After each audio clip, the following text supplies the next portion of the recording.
د فلم په شروع کې موږ ویب نومي یو پایلټ ګورو چې په یو هوټل کمره کې پروت وي او هغې بېګا ډېر زیات شراب څښلی وي او هغه اوس هم په نشه کې وي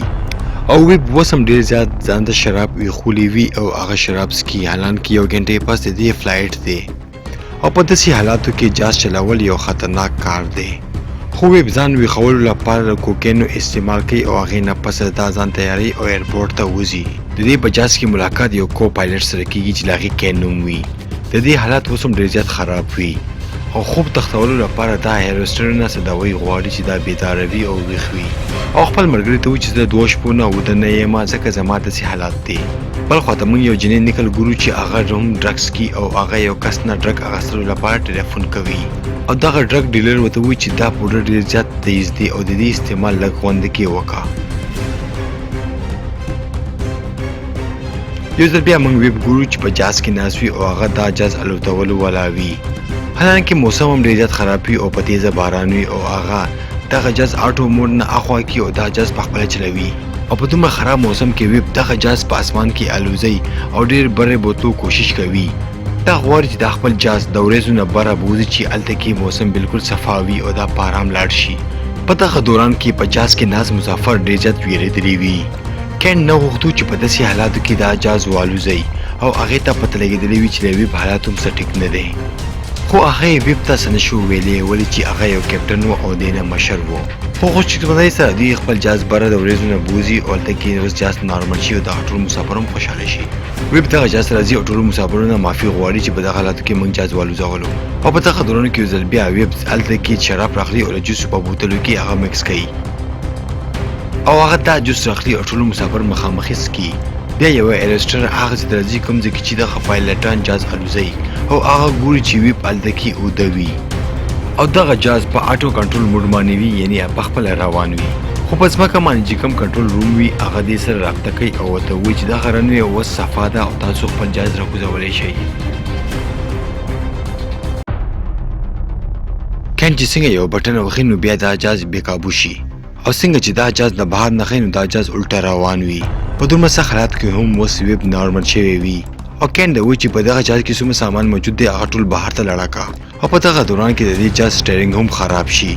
او اوس دغه جاز قابو کول ډېر زیات مشکل شوی دی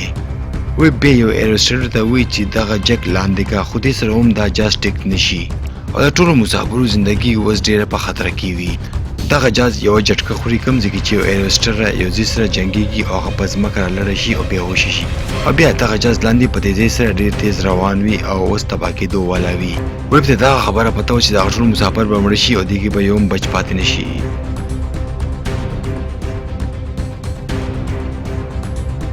دغه دپاره د شاته جاز ته راځي او خپلې فیملۍ لپاره یو ریکارډینګ یي او په ریکارډینګ کې وایي چې زه خپل زوی سره ډېره مینه لرم او یو ځل بیا راځي او دغه هینډل لاس کې نیسي او دغه جاز بچ کولو کوشش کوي او دغه جاز یو ځل بیا الټه کوي په کوم معنی چې یو ماشوم رالاړی شي او هغه ډېر زخمي شي او یو ایرسټر یو دا ماشوم بچ کوي او پخپله مړه شي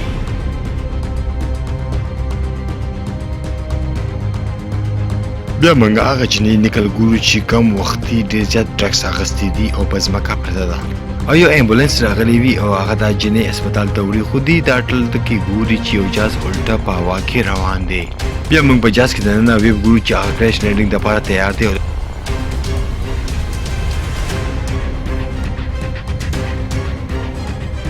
او ویب دغه جاز یو ځل بیا سموي او په یو باغ کې دا جاز کوزوي او دغه جاز یو پره بره سره لګېږي په کوم باندې چې دا جاز په ځمکه په زوره لړه کېږي او دوی په ځمکه په زوره راکوزېږي او بیا موږ ګورو چې دا جاز په منځ باندې چویدلی وي په کوم باندې چې ډېر زیات خلک هم مړه وي او ډېر پکې زخمیان هم وي دغه دوران کې د ویب سر هغه سټیرینګ سره لګېدلی وي او هغه بېهوشه پروت وي خو کله چې دا په هوش راځي دا خپل ځان په هسپتال کې ګوري چې په بیډ پروت وي ویب دلته کې 2 کسانو سره ملاویږي یو خو د دې ملګری وي او بل د دې بوس وي کوم چې دغه جاز مالک وي چارلي دغه فکر کوي چې ویب ډېر په بهادرۍ سره دا جاز یې لاکوز کړی وي او دې ډېر زیات خلکه بچ کړي دي حالانکې موږ دلته کې 600 کسان ګورو چې په دغه حادثه کې مړه وي او ډېر زیات خلکه ژوبل شوي هم وي دلته کې موږ ډېر زیات خلک ګورو چې ویب ته راغلي وي او هغې نه انټرویو اخلي خو کله چې دا خلک ځي د دې ملګري یو ځل بیا بیګ نه شراب راخلي او د دې ورکوي خو ویب دغه شراب اخیستلو نه انکار کوي خو خو کله چې ټول خلک لاړ شي ویب آرام کوي او دا یو ځل بیا راپاس شي او د هسپتال بهر ځي او سګرټ څکلو کوشش کوي. دلته کې دا دوه خلکو سره ملاویږي، یو خو مریض وي چې هغه کینسر وي او بل هغه جنۍ وي کوم چې وختي موږ په فلم کې وکړه چې هغې خپل ځان ته په رګ کې ستنې وهلې. دلته نه ویب او نیکل خپلوکي ملګري شي. ویب د هغه جنۍ نه اډرس اخلي او ورته واده کوي چې زه به ستا کور ته ضرور درځم. ویب چې کله کور ته راځي له هغې بوس چارلي ورته ټلیفون کوي او ورته وایي چې میډیکل رپورټ راغلی دی. کله چې دا جاز الوزولی و دغه دوران کې دا ډېر زیات شراب څښلي وو او د دې په وجه په موږ باندې حکومت او اوس به موږ ځان ته یو تکړه غوندکي وکیل نیسو. ویب دلته کې له چارلي ځکه مدد کولو چې هغه جاز د دی و او دی به خپل پایلټ ضرور بچ کولو او چارلي دا فکر هم کولو که موږ دغه کیس وبیلو نو زموږ دا جاز به بند شي او په موږ به پابندي ولګېږي.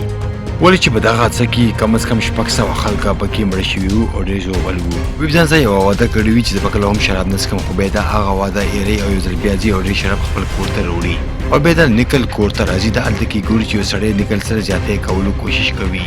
ولې چې ویب سره پیسې نه وي بیا هغه سړی ته پیسې دا ورکوي او نکاح المدل کوي او نیکل په خپل ګاډي کې کیني او خپل فارم هاوس ته یې راولي او له هغې فارم هاوس ته ډېر زیات میډیا والا راغلي وي. ولې چې د هغې ریپوټیشن ورو ختمیږي او کمیږي. ویب بیا هماغه جنۍ سره ملاویږي کوم چې دې سره په جهاز کې وه او هغه ودوی چې د دې خبرې کوم چې دغه دوران کې ته په نشه کې وي او دلته کې ویب ته دا پته هم لګېږي چې هغې بل ملګری بچ شوی دی خو هغه مزوره شوی دی او له هغې دواړه خپې کټ دي. ویب بیا ځي او خپل ملګري سره ملاقات کوي خو له هغې ښځه ډېر زیاته خوشحاله وي چې دا خو بچ شو او دا هم د الله کار دی. بیا موږ هلته کې ویب او نیکل ګورو چې یو سینټر ته ځي کوم ځای کې چې دي دواړه خپلې نشې پرېغوستلو کوشش کوي. ولې چې ویب خو شراب څښي او دغه جنۍ ډرګس څښي. خو ویب دلته کې ډېر زیات بور شي او هلته نه پاڅېږي او بهر ته وځي. نیکل چې کله کور ته راځي نو هغه ګوري چې ویب په ګراج کې وي او هغه دې ته وایي چې زما ستا ښه کېدل ډېر زیات ضروري دي. په دغه خبره باندې ویب ډېر زیات غوسه شي او هغې ته بدې ردې هم ووایي او نیکل د دې کور پرېږدي او هلته نه تېزي. ویب چې کله خپل کور ته راځي دا هلته کې د میډیا کسان ګوري چې ولاړ وي او بیا ویب دې نه پټېږي او یو ځل بیا خپلې ښځې کور ته راځي. خو دلته کې موږ ته پته لګي چې دې ښځه هم د دې د شرابو نشې نه ډېر زیاته تنګه وي او د ویب نه ډېر زیاته خفه هم وي. ولې چې هغې خپل عزت خراب کړی وي. ویب چې کله خپلې د ښځې کور نه بهر وځي هلته کې ډېر زیات میډیا والا کسان ولاړ وي او دې سره خبرې کوي. خو ویب دغه میډیا کسانو ته ډېر غلط جوابونه ورکوي کوم معنی چې د دې کیس اوس نور هم کمزوری شي. چارلي ته کله چې دا پته لګېږي نو هغه ډېر زیات غوسه کېږي او هغه دا فیصله کوي چې دا به اوس ویب سره اوسېږي چې څو پورې د دې کیس نه وي ختم. خو په دغه شپه ویب بیا هم په څه طریقه باندې شراب پیدا کوي او هغه څښي او ټوله شپه په نشه کې تېروي. بل سهار چې څنګه چارلي او له هغې ملګري راځي له ویب کمرې ته نو هغه په ځمکه بېهوشه پروت وي. چارلي سره څه بله لاره نه وي ځکه خو هغې دې ته دا ټول شیونه ورکوي او بل سهار یې بیا دا تیاروي او دوی هلته نه عدالت ته وځي. خو په دغه عدالت کې موږ ویب او چارلي ګورو چې دغه کیس یې ډېر زیات مضبوط کړی وي او د شرابو ټول الزام یې په هغه جنۍ باندې لګولی وي کوم چې په دغه جاز کې مړه شوې وه کوم چې په دغه جاز کې هغه ماشوم یې بچ کولو او مړه وه. خو ویب دلته کې په میډیا کیني او دا ټوله خبره په ځان باندې شته کوي چې په هغه شپه باندې زه ډرنک وم او اوس هم زه په نشه کې راغلی یم. چارلي خو دلته کې د خپل کیس وبیلي خو چونکې دې رښتیا ویلې وي او دې ته اوس نیمه سزا میلاو شي.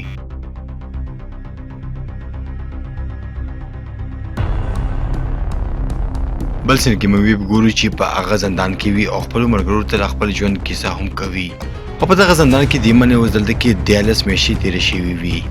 په دغه 14 میاشتو کې دې شراب نوشي هم پرېغوستې وي او خپلې فیملۍ نه لرې وي او په دغه دوران کې دې خپلې فیملۍ سره مینه هم جوړه شوې وي. او بیا موږ فلم په اخر کې ویب ګورو چې خپل زوی سره ډېر زیات خوشحاله وي او ناست وي او دلته کې زموږ دغه فلم ختم شي.